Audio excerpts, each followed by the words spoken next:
Thanks for joining us on the Lake Doctor podcast.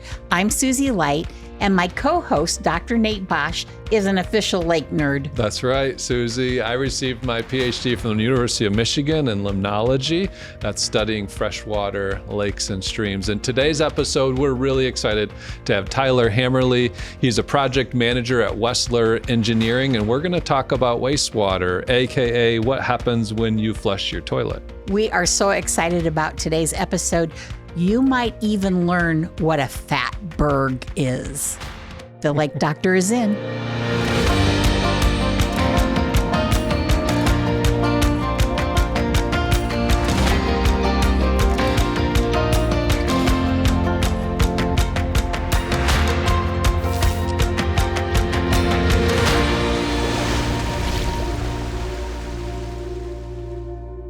We are so excited to have Tyler Hammerle join us today for this episode of the Lake Doctor podcast.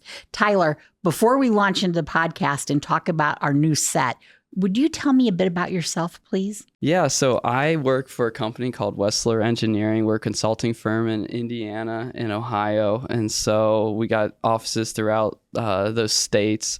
And so we specialize in wet infrastructure. So we work in wastewater, stormwater, and drinking water are expertise. And so we help communities throughout, it's mostly municipalities throughout these states in solving their environmental issues, especially with water.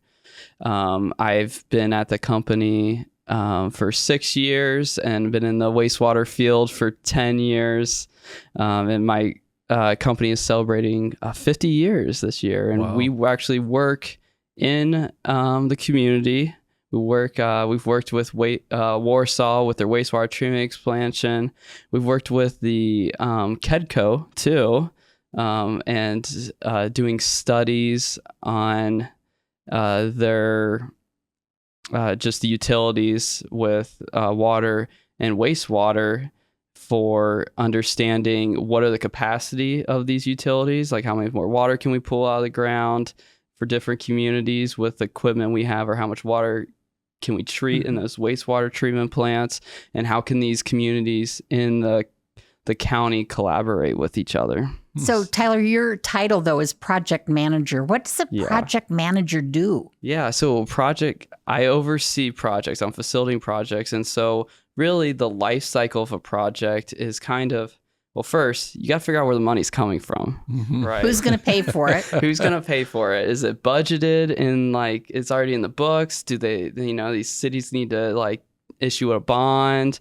Or are there funding sources from the state or federal level? So a specific project like a sewer project or a wastewater project would be that kind of thing. And who's going to pay for the study, or who's going to pay for the treatment plant?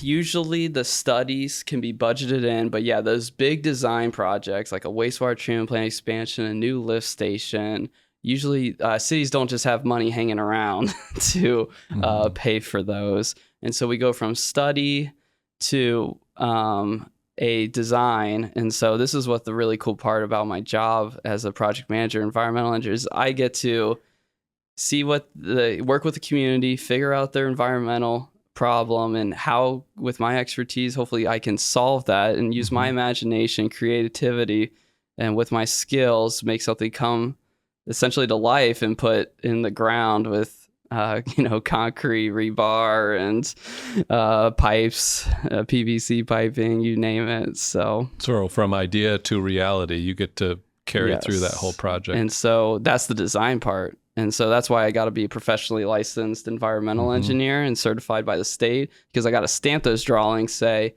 this is going to work. And from there, we take those, these drawing sets and these technical specifications that we have that are detailed, and we go out to contractors and say, hey, what's it going to cost to build this? And we oversee some construction administrative stuff as it's being built, as they have questions during construction. So. Wow, that's really cool. That is cool. And you're an engineer. Yes. But you specialized with environmental science, is that correct? I got a degree in chemical engineering from Miami University of Ohio. They did not have a civil or environmental engineering degree. That's where a lot of the people in my field come from, but I have a concentration in environmental. Okay. And so, yeah, I took a 400 level engineering class my junior year of college, where I got to design my own wastewater treatment plant. And I just felt, hey, this is, I was just like light bulbs went off, and I was like, okay, I think this is something I could do with my gifts and talents to just make the world a little better place. Heard about that project. So you designed a system to recover wastewater from a car wash? Oh, no. No. Okay, tell me more.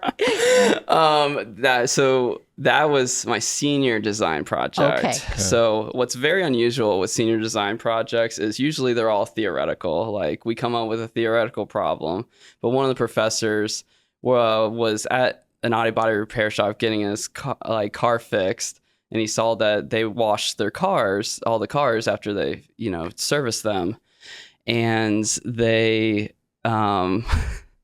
he's just like, hey, do you want like some young engineers? I bet we could conserve some water, divert your downspouts, and we could potentially treat it a little bit. And then you could use that to wash the cars instead of just using city water and save you some money.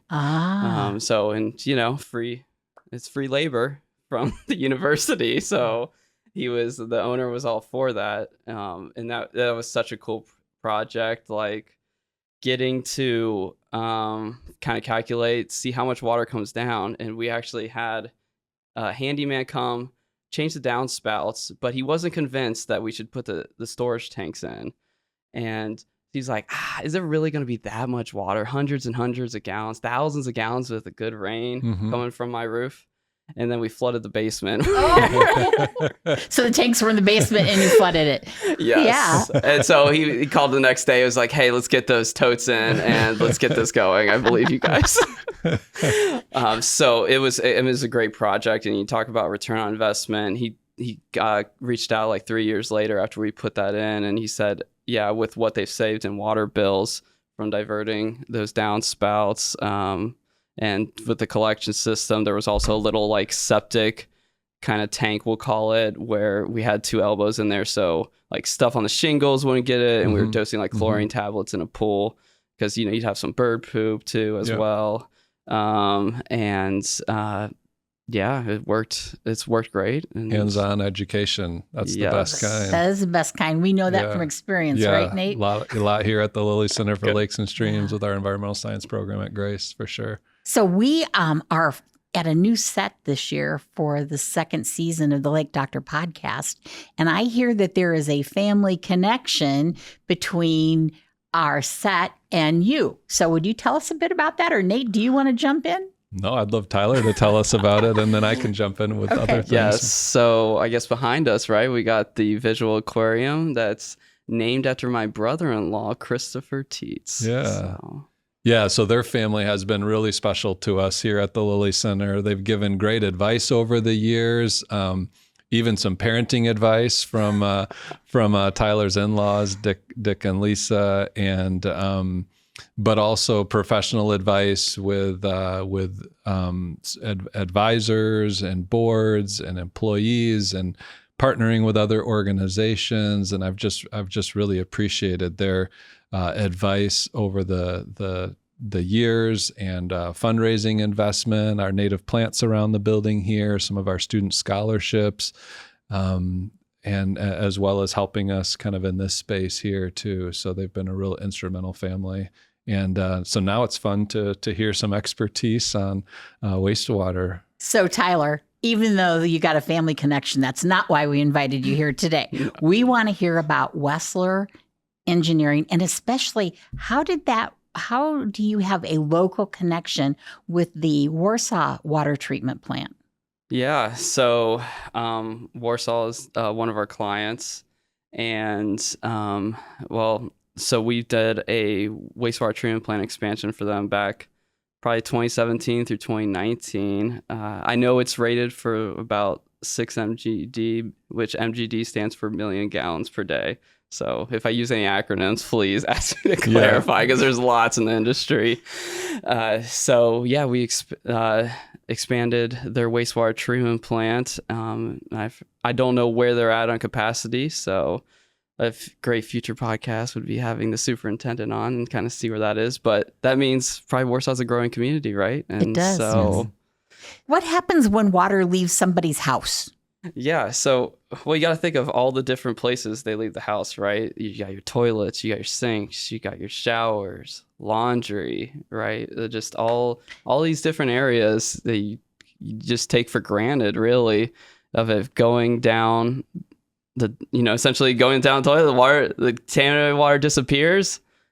I don't know where it goes. As long as it's not coming back up, I'm not too concerned. You right? better know where it goes. That's your right. job. I do. And all those city employees who are in charge of taking care of that collection system need to know. Yeah. And with that, so like usually you have a lateral that goes out of your house about 6 inches or so, and it goes into a sewer main. So these sewers just get a little bigger and bigger as we make gravity do the work. And so we're trying to get it to go as far downstream as possible to be as energy efficient. Then we have a lift station, pump it to a higher elevation, and then just keep going to the wastewater treatment plant, depending on where you're at in the system. So there's that. But there's also, I bet these lake communities, like the topography doesn't work too well for those lake houses. That's why there's a lot of lift stations being installed. Yes. Yeah. So they have grinder pump stations typically. So just imagine your disposal, like, your garbage disposal right below your sink to cut off. Just imagine that, like it's like a super shredder, and it goes into, so it can go into these like small pressurized pipes, I should say. And we pressurize them, and it just pushes that wastewater downstream up to an elevation where it can get into a gravity sewer or just all the way to the wastewater treatment plant if needed. So I'm sure a lot of people around here have grinder pumps. Mm-hmm. Another reason why you don't want to flush wipes down the toilet. Yeah, because it clogs up the grinder pump, right? It can, yes, depending on your grinder pump somewhere. They're designing technology and pump impellers and stuff. So because of this has been such a long issue. So our listeners, if they are in the city limits proper, most likely they're connected to a wastewater plant. But we also have listeners who, like me, live on a piece of property that isn't serviced by a wastewater plant. I have a septic system. Okay. So what's the difference between the two? There's some similarities. There's both treating wastewater, I should say. And with a septic tank, it's that big concrete tank that you got in your backyard, I assume, right? Yeah, ours is actually in the front yard. Oh, it's on the front yard. Because the well's in the backyard. Yes. You want to make sure that those are separated by a good distance. And so you got the septic tank, and with that, there's like baffles in there too. So anything that's floating on top, like if somehow grease gets in there, that's going to float on top, and then hopefully solids settle to the bottom, right? And then in the middle there is kind of that the treated water that we want, because there's microorganisms breaking down those solids, that organic matter from your toilets, your sinks, you name it, and then it goes out to spread out through a field through perforated pipes. So I don't know how it exactly gets out to your yard, but well, it depends on what the septic is designed for on different people's properties. For example, there's a pump in the septic tank, which will pump it out into the drain field. Sometimes it's pressurized. Sometimes it's just gravity, where the drain field will be downslope from the tank itself, and just by gravity, water will slowly trickle out of the septic tank and into the drain field. But you're right, then there's some sort of perforated pipes out there that slowly let that water percolate slowly back into the groundwater that you have in the area. So a septic field, or septic tank and field, and a water treatment plant both take in sewage, whether it comes from a kitchen, a washing machine, a toilet, and then the water is treated. tell me about at a water treatment plant. What kind of treatments happen there? With a wastewater treatment plant, there's a lot of multi-steps, so it's going to be a lot more involved than like a septic tank. And one of the reasons, kind of alluding to with the septic, and like you're going to see that in rural areas, right, where there's less dense population, you could spread it out in a field. While once we, have our more modern cities and a lot more denser population centers, like a wastewater treatment plant is going to make a lot more sense. And so the multi-stage process is you have the preliminary treatment, primary, secondary, sometimes tertiary, disinfection, and then there's like sludge treatment for the solids that you're getting rid of. Do you want me to go into like each of those? Like, where do you want me to start? Yes. Yeah, start with that preliminary step and just kind of take us through the process. So the preliminary treatment step is removing the large debris items. So we have screening, so like bar screen of some sort, sometimes like a little as like 1/4 inch gaps in there. So we're trying to catch all the debris that might come into the sewer that people might flush down the toilet. What's the weirdest thing you've heard of get caught in that initial step? So yeah, I've heard a few weird things, but for the podcast, I've heard of a bowling ball getting all the way to the wastewater treatment plant. How did a bowling ball get into the sewers and just roll all the way down? I'm not sure. What's not even uncommon is finding money, like finding dollar bills in there. And I've even heard of a story of somebody who was friends with one of the operators of the plant, took a bill, wrote a message to him, and flushed it down the toilet. Oh, gosh. I can find better ways to waste money than that, right? I remember our local superintendent of our wastewater treatment plant here in Warsaw mentioned, because I take students there often on tours, he mentioned a 2x4 one time, I think, got caught on that initial Nothing screen. surprises me. Yeah, that's crazy. Okay, so that's preliminary. Then we go into phase 1 or primary. The other step, though, with screening is grit removal. Okay. So, because you're going to get some like sand, gravel, that can cause a lot of wear and tear on pumps. And so to extend the life, we have a kind of grit system. And the most common is like a vortex grit system. So it's got like this paddle that goes around and pushes those particles, the grit, and to the edge, and it just gets knocked down, and then they waste that before it gets downstream, or it's going to settle somewhere downstream in the plant that we get to. So that's preliminary. So now primary treatment is, so not all plants have primary treatment. Depends probably mostly on your loadings at the plant. And when I mean loadings, like the concentration of the pollutants in there. So that is like clarifiers typically. So we're talking, and they could be rectangular, they could be circular. The most common I see is circular. And so essentially we're slowing down, the flow comes in, we're slowing down the flow so we can get more of those solids settling out, or the poo settling out, to lack of a better word. Yeah. And then that's raked in and then collected and sent on. And then like fats, oils, and greases that could be in that wastewater, there's a skimmers on top. And so you skim it off the top and kind of waste it in a skim trough. So, wow. Yeah. So it isn't like you're just taking sewage in, dumping Clorox on it, and pumping it out, right? No. It's more complicated than that. Oh, yes, a bit more. Yeah, we haven't got to the most complicated part, secondary treatment. Okay, what's going on there?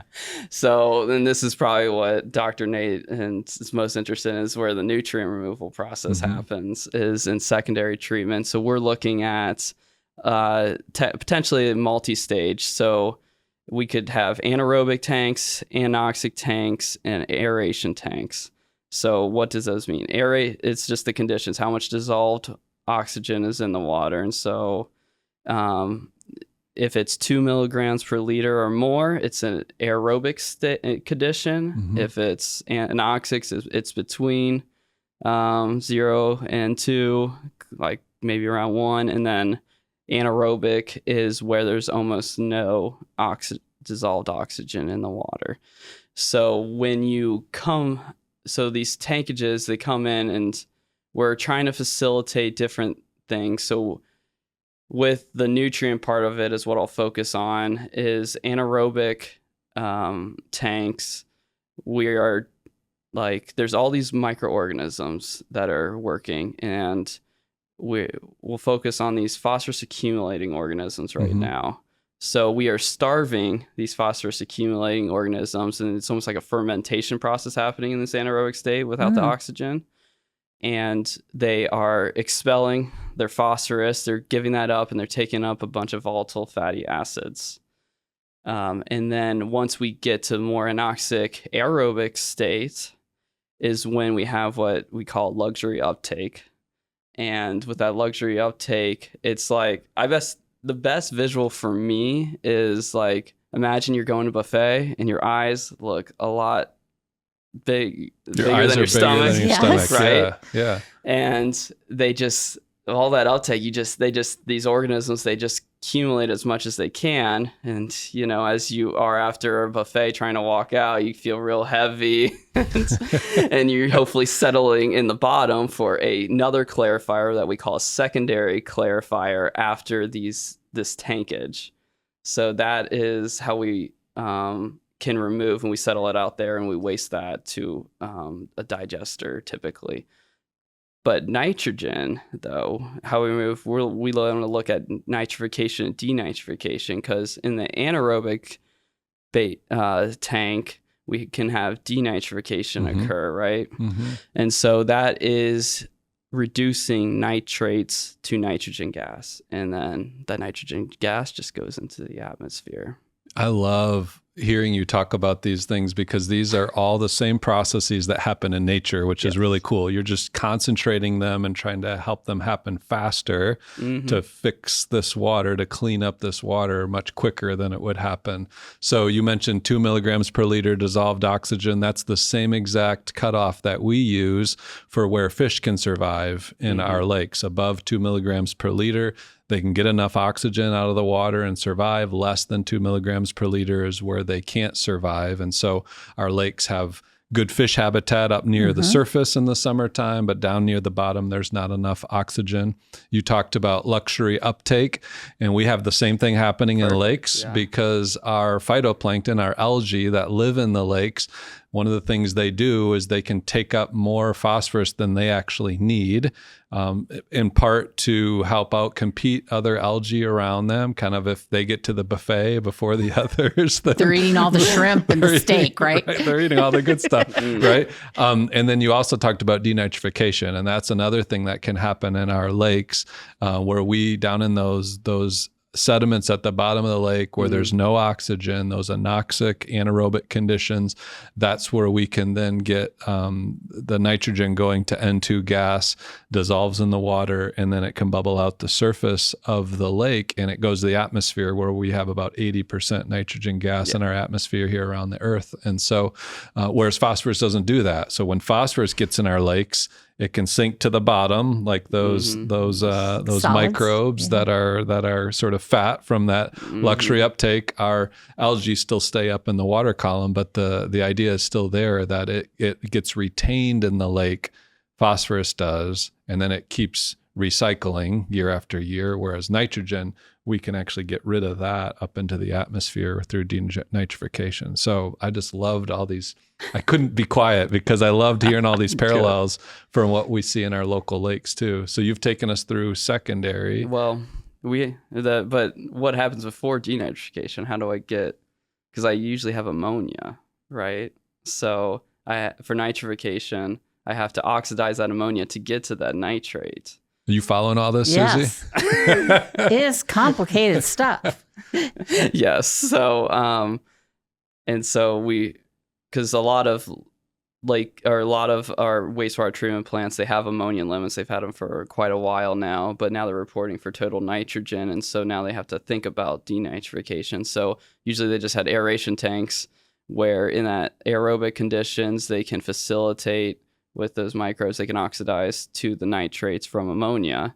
And then a lot of the times you'll see an internal recycle, which sometimes they'll call nitrate recycle because that's what it's specifically for, and dump it into the process ahead of it so they can facilitate denitrification.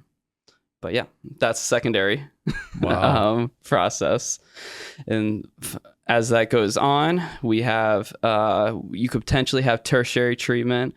And so this is really, you're only going to see this if you're trying to get pretty strict limits. Something we haven't talked about is total suspended solids. And so that's just like the sediment, the particles, measuring those that are in the water, right? And then there's sometimes phosphorus that'll be associated with that, right? So if we're trying to get to really low limits that the permit might need for a wastewater treatment plant, we'd have like a tertiary treatment that could be like a sand filter to retain those solids, or a cloth media filter, probably the two most common. Now we're finally towards the end, and it's disinfection time. Mm-hmm. So another thing we report, or that the plants report, is E. coli. And so they want to make sure those we are killing as much of the bacteria as we can before it's discharged. And the two most common methods of disinfection are chlorine disinfection, and you have like this chlorine contact tank where it'll just wrap around almost serpentine-like to have enough retention time for this chlorine to do its work, or UV, ultraviolet light disinfection. And so shine that light, you put these bulbs in the water and you shine light to disinfect, that ultraviolet light to disinfect the water. Is that a newer technology, the UV light, or has that been around a while? It's been around a bit, but you will see I've done a lot of work with plants converting from chlorine to UV disinfection. Yeah, chlorine would be a similar process to what's done on the drinking water side as well, yes. But that's just the opposite. They're adding chlorine then to the drinking water system to try to keep bacteria numbers down in the distribution system, right? Yeah. Yeah. So, Dr. Nate, how is wastewater treatment and stormwater treatment, how does that vary? Yeah, well, the short answer is stormwater treatment usually doesn't happen. Usually we don't have treatment of stormwater, whereas wastewater, we do have treatment through what Tyler was just describing. So historically, we used to have these sewer networks through our urban areas that would be combined, where people's homes and businesses would go into the same drain pipes as what rainwater would come in through gutters and drains out in streets and driveways and stuff. What communities have done now is try to segment those apart from each other so that we have stormwater and wastewater in two different drainage systems going through the city. The reason for that is there's different pollutants and different things that need to be dealt with, and one versus the other. And so what Tyler was just describing is set up really well for wastewater, which is going to be a fairly consistent flow of water through the year, through different seasons. Stormwater, as the name would suggest, is going to be generated by storms. And so it's unpredictable. It's not consistent. It's large pipes that are set up for these large rain events or snowmelt events or something where water is going to be running off the land quickly, headed down slope towards what typically would be a river or a lake in our area. And usually those stormwater systems are not going to go through a treatment facility like what Tyler's describing, although there are some conveyance systems which will allow a little bit of treatment as the water's headed out to a stream or lake. Yeah, so what you really touched on was the big thing was combined sewers, right? And then there's some sanitary sewers and stormwater sewers. So the combined sewers, a lot, like if you find a really old community, they're probably going to have combined sewers that was installed, and it's very expensive to like go in there and try to put in new piping and, take everybody's laterals from their homes, and then dig up everything above, which is probably roads, and like that's very expensive. And so with the combined sewer, we just went through the whole process, right, of a wastewater treatment plant. That's a lot of tankage So if you had to do that and treat all the stormwater flow, like you're just building these massive tanks for these storms that only happen a few times every year. Ah, okay. So when I think about stormwater, though, I'm reminded of in the city of Warsaw, the streets collect a lot of grease and oil. And if that stormwater is not treated, does that mean the grease and oil is going into the creeks? Typically, I mean, there are some. I don't know if your firm works with these at all, but there are some stormwater treatment things where in the sort of if there's a grate there that's a drain in the middle of a street that pulls in all of that stormwater. Sometimes there can be a structure in there which can do some basic removal of either grit or some floatables, and just almost like a version of a septic tank like we were talking about before, where the cleaner water that's kind of in the middle of the water column will come out and those other things will stay there, and then they can be pumped out every so often.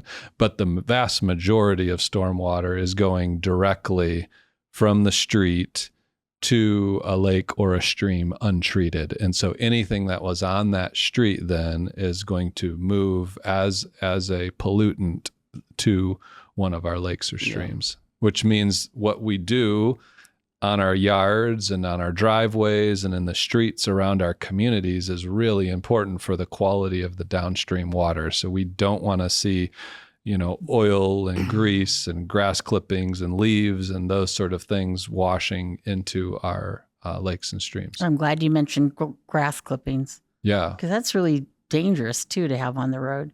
Well, for traction, but also it can, I mean, those things people often think of as, hey, these grass clippings are natural, so what harm could that have?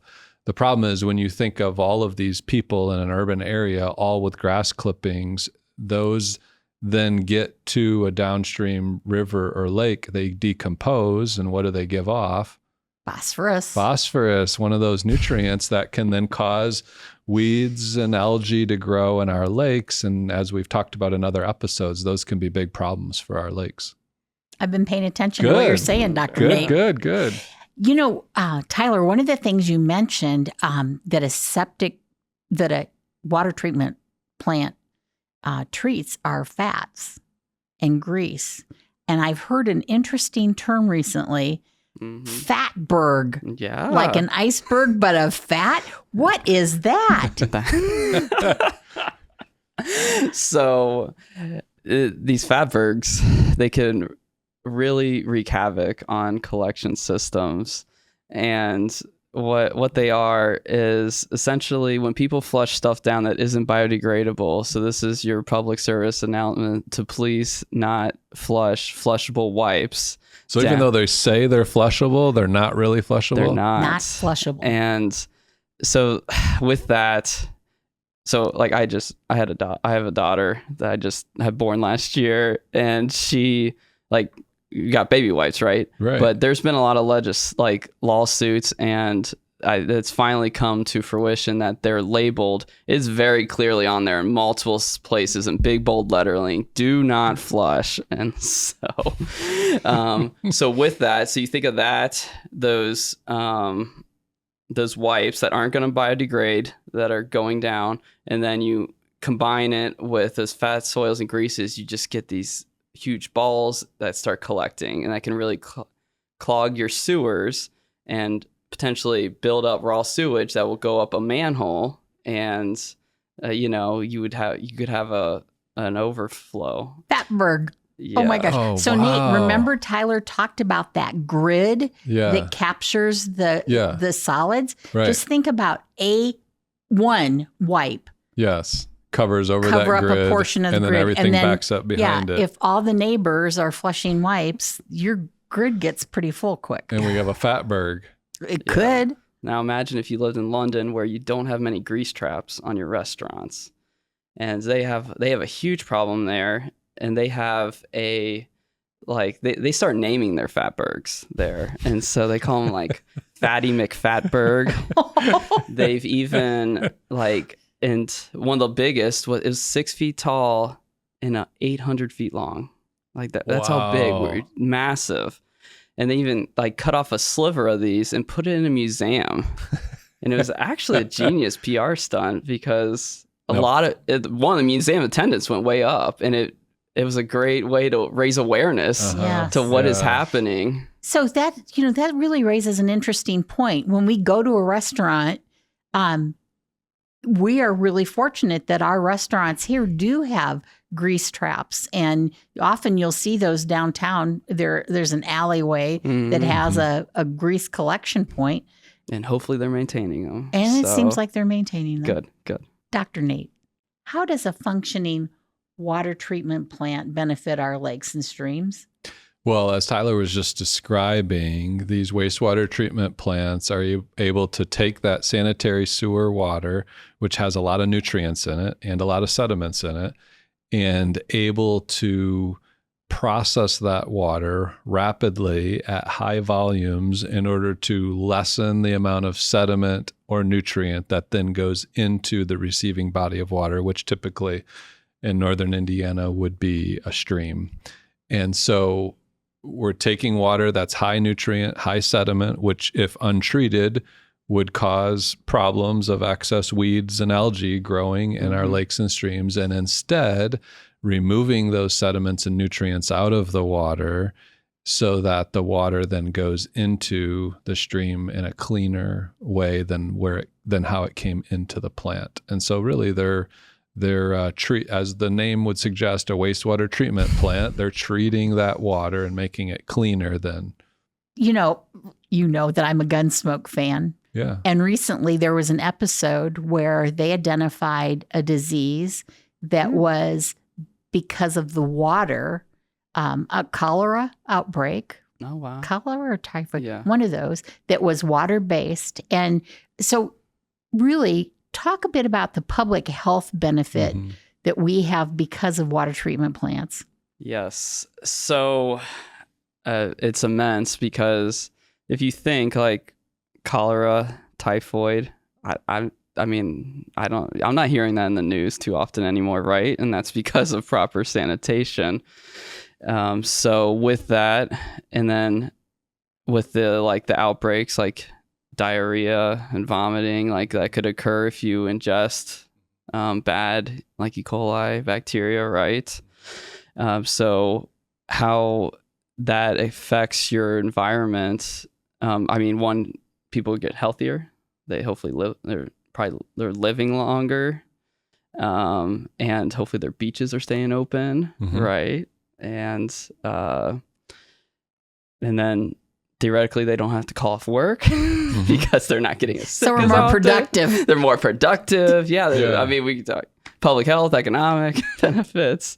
Waterborne disease used to be in this country a major contributor to decreased public health, whereas now with wastewater treatment plants properly designed and functioning, we've cut out a lot of those waterborne disease issues in our country, and that's being done in many other countries around the world, increased sanitation and better health. And so then it's not only the health of those residents there, but it's also then helps the economy and helps the sort of sense and quality of place that people have in their community, that they're able to recreate in these water bodies and not be fearful of coming down with some sort of an ailment from that exposure to the water. Dr. Nate, what's the Lilly Center doing about E. coli and other kinds of human threats that water might have? Yeah, the two most common human health threats that we have here in the Midwestern United States currently is E. coli,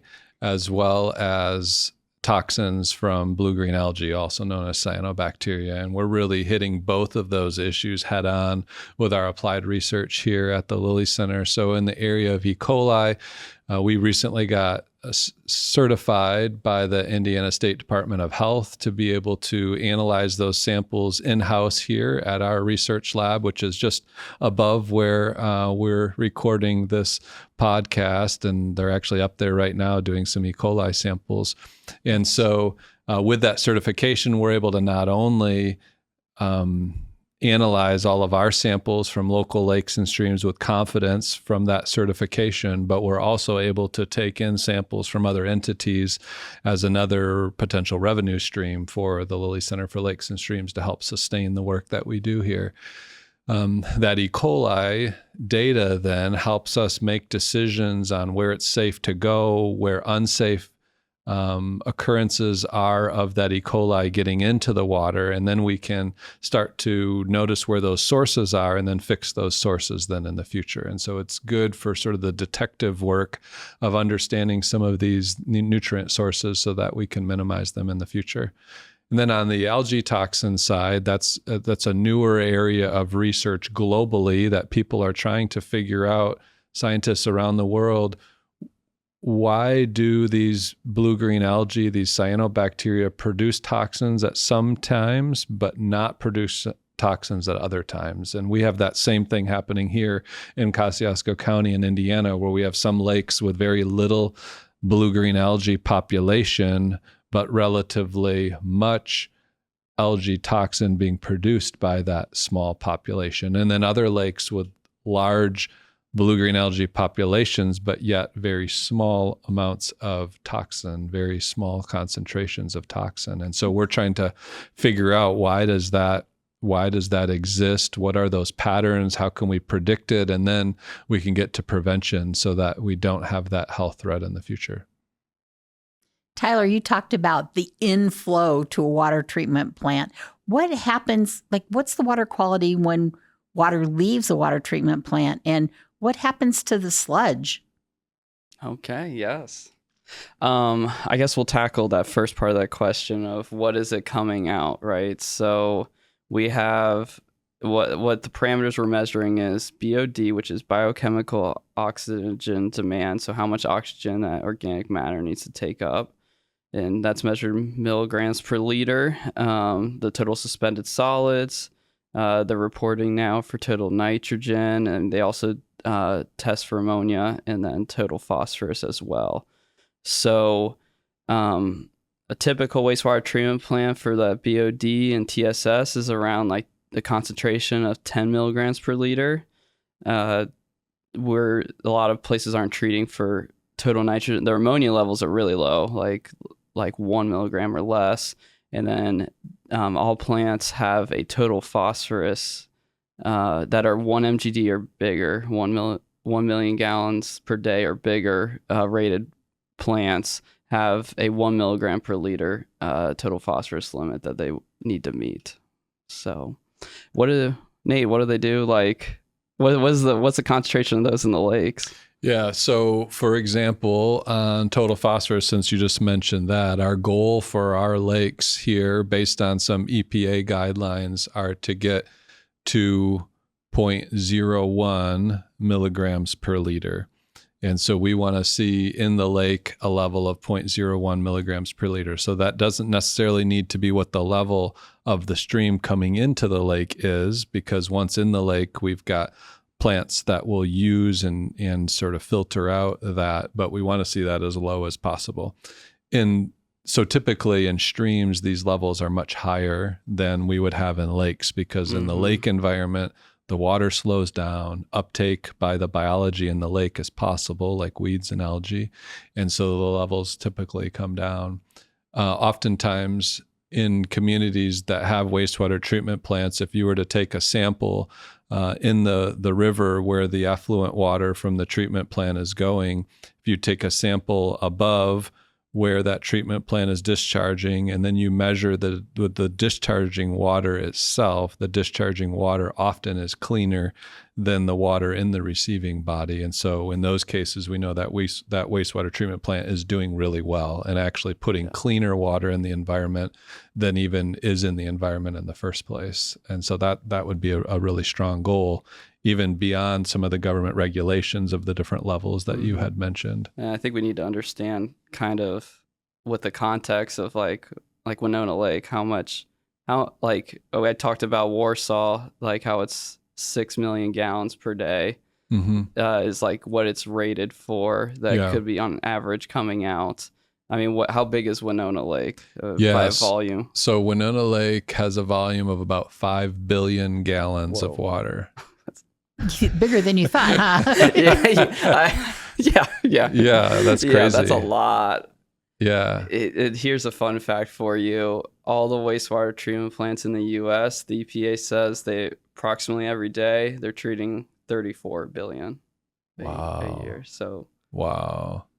Every day. Every day. Every day. Yeah. So about 7 times the size of our closest lake to our studio here, being treated every day. Wow. And Winona Lake's 562 acres in size and about 80 feet deep at its deepest point. So that's a large volume of water that's being treated every day by our wastewater treatment plants. A lot of flushing. Yeah, which represents a lot of flushing before that. Yeah. But, Tyler, you mentioned something, though, that I think our listeners really need to know about. This is not just because a couple engineers said so, right? This is highly regulated stuff. Yes. And the big thing, this all kicks off by congressional level with the Clean Water Act back in 1972.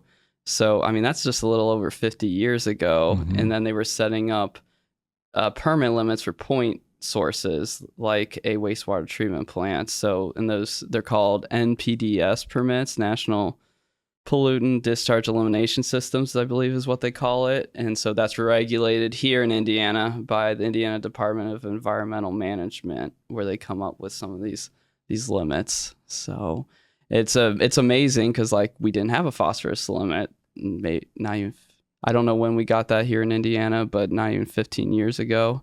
So it's just amazing how far we've come in those 50 years. And yeah, and not just our wastewater treatment plants get these NPDES permits. It's also any major discharger that's discharging into our sanitary system here. So we have industrial sources, we have commercial sources where they have different limits that they need to have, even if they're directly discharging into a stream or a lake, or if they're discharging into the wastewater treatment plant. Then and so okay, wait, let me make sure I understand this. So if I own a factory and I'm discharging water into the Warsaw's water treatment plant, I have to have a special permit to do that? Yes, and I believe it's probably based on certain volumes or something like that. Yep, and different contaminants that industry might produce. So, and that's usually all put in the city ordinance to regulate. And so for some industries, yes, they would have to have pre-treatment upstream. But yeah. That's good to know. We take for granted so much when we drain the sink when we're washing dishes, or we flush the toilet, or we turn on our washing machine. Yeah, that's pretty amazing. And Tyler brought up a moment ago point source pollution. So it might be interesting for our listeners and viewers to understand the difference between point source pollution and non-point source pollution. So point source, the easiest way to remember that is just you can point to it. There's usually an effluent pipe which is coming out, and you can easily go there, take a sample, and you can easily then regulate by permit what levels of certain contaminants can come out of that pipe legally. What's much more difficult to regulate is non-point source pollution. This is pollution that's more diffuse over large areas. This could be people's yards. It could be golf courses. It could be agricultural fields, construction sites. These are areas that certainly need to have good stewardship on them, where we're being careful what nutrients and sediments are washing off, or even toxic chemicals for that matter, but are a little harder to regulate. And so there haven't been many regulations towards those non-point sources. And so organizations like the Lilly Center, through our education efforts, are doing a lot more work now about non-point source pollution, because a lot of the point source pollution has been cleaned up with some of these regulations and these good designs of these facilities. There's still more regulation probably to come, and even stricter phosphorus limits, which I'm sure you'd be happy to hear. So you guys are down the road, ramping up for even better designs than what you've already helped your clients with. Achieve stricter limits. Yeah, because I think as we've kind of talked, as we keep harping on with phosphorus, like it is the controlling nutrient for those algae blooms in our lakes and streams, and we want to keep them clean. We want to enjoy them, and so we need to keep them clean. Not just want to, we need to. We do. Yeah. Tyler, legacy is important to you. It's important to your family. I know that. How do you see the work that you're doing as legacy? It's especially why I got into, because I'm a professionally licensed environmental engineer. And so what drew me to environmental engineering is just, I want to help people. I want to help communities, really just try to make the world a little better place with just the gifts and talents that I've been given. I mean, I have affinity for math and science, which, that's not everybody's cup of tea. And I just saw especially as I alluded before with that wastewater class, I was like, this is how I can make a difference with my career. And I've done it. I've just done it in so many ways, not even with my career, but just how we volunteer, because the family's really involved with the Nature Conservancy as well. And so my wife and we are nature preserve monitors.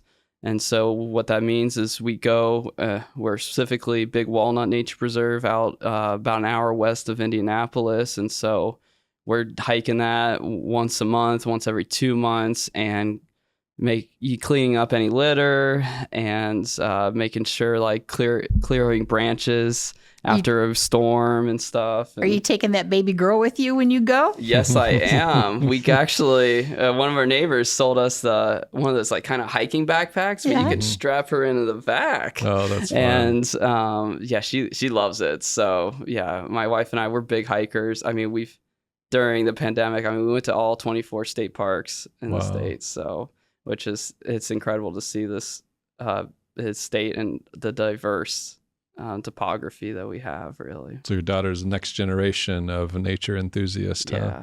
Cool. And her baby wipes were not flushed down the toilet. No, they were not. Good. But no more fatbergs. And with talking about my daughter, it's kind of almost added a new layer, right? Like I think now that I became a parent in the last year, it makes you think of things a little differently. And you just have, I think, I bet a lot of parents can resonate with this. You have a deep desire that your kid has a better life than you do, right? And just like, okay, well, I want her to have a better life than I do. I want her to see cleaner lakes and streams and rivers, right? And I hope with my gifts and talents, I can do that in my field. So that's really cool. We call that stewardship. Yeah. Thank you so much, Tyler. Thanks for being with us today. And thanks for being a good steward and sharing your math and science capabilities with the world. Thanks for listening to this episode of the Lake Doctor Podcast. You can share your thoughts or submit questions by leaving a comment or sending an email to lakes@grace.edu. Listening to this podcast is just the first step to making your lake cleaner and healthier. Visit lakes.grace.edu for more information about our applied research and discover some tangible ways you can make a difference on your lake. We'll see you next time. The doctor is in.